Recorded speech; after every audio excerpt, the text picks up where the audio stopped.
अस्सलाम वालेकुम वरहमतुल्लाहि वबरकातुहू। क्या हाल है जी? खैरियत से हैं आप? ठीक हैं? ये हमारी छोटी सी दुकान जो माशाल्लाह जिसको अफ्ताह हमारे प्यारे मोहसिन और प्यारे भाई सलीम भाई ने किया था।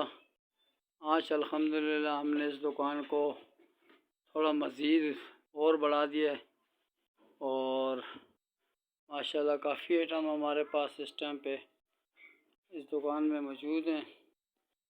ये सारे बिस्किट वगैरह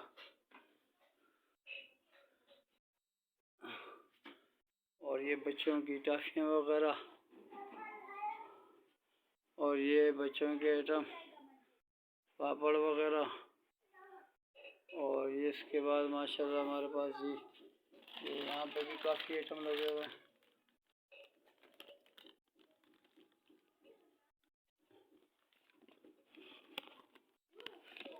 ये अल्हम्दुलिल्लाह अल्लाह का लाख लाख शुक्र है।